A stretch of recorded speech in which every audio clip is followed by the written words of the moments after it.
Hey everybody, it's Joric. Welcome back. I hope you're doing well wherever you are in the world.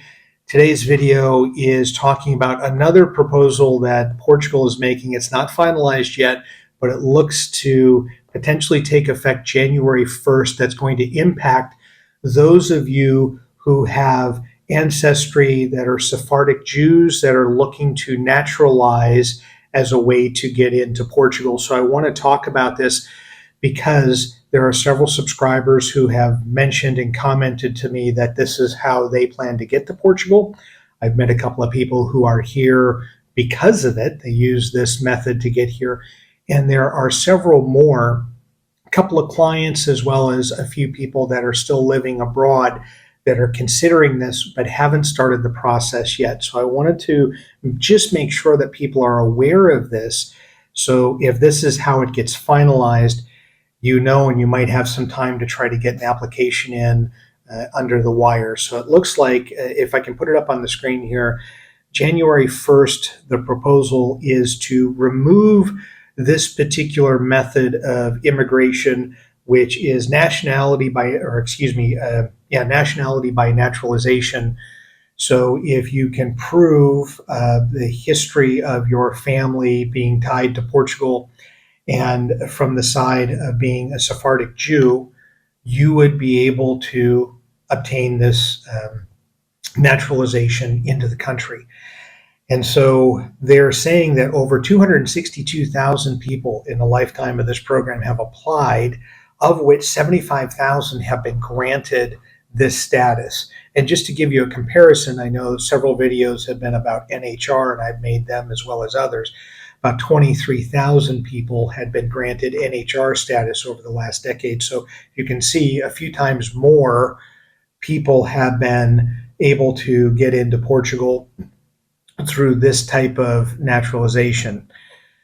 So if they pull it or amend it, that's going to impact several people, because there's many more people looking to come here for this reason than, let's say, the NHR. So they didn't go into the article necessarily the reason why or reasons why. The number one reason, I think, is because in the last couple of years or during the pandemic, there were a couple of Russian oligarchs that were able to claim this as a way to get status here in Portugal. And that really ruffled some feathers here, both before the Russia-Ukraine conflict, but then after that started last year. So that's where things were bubbling. Now, in the article, it also says that almost all the parties, even political parties, the ones that are for removing this, are still doing it with hesitancy, or they're questioning, they have some doubts on whether they should move forward with it or not. So I just wanted to put this out there, because if it's January 1st, this goes into effect, then that would probably mean by the end of December 2023, you would have to at least get your application in if they're going to make this change. But the other reason I wanted to make this video is, one, to let people know that are looking to get in through this method to know about it, but also just to give people in general an idea that Portugal, and I think the government, it seems like it's trending in a different direction, meaning removing the golden visa opportunity. Quite honestly, I want to say there was 10,000 or 11,000 people that took advantage of that over the course of a decade. Not that many people did, but as that's being removed from the real estate aspect, there's still other parts of it. As the NHR is being modified, so as they're trying to reconcile what foreigners pay in taxes versus what locals pay in taxes, and as they're overhauling, I think they're looking at a lot of things that they're doing, trying to increase pay for minimum wage and workers for 2024 and beyond.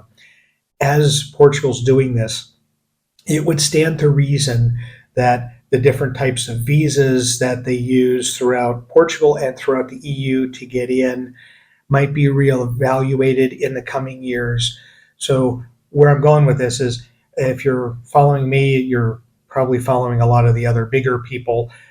We'll probably be making videos in 2024 and 2025 and beyond, if we're all still making them, about how some of the other visas may be changing, not just in Portugal, but in Europe in general, specifically the EU, the Schengen area, as the different mindsets with governments change as the elections change. You never know what can happen from every, let's say, 4-year cycle of elections, or if something happens in between where different governments have a different mindset on what they think of immigrants coming in, their immigration policy, how they are going to deal with foreigners, tax wise, and you name it. So, again, just wanted to make sure I got this information out to you so you have time to apply if it's something that you're looking to do and get naturalization under the Sephardic Jew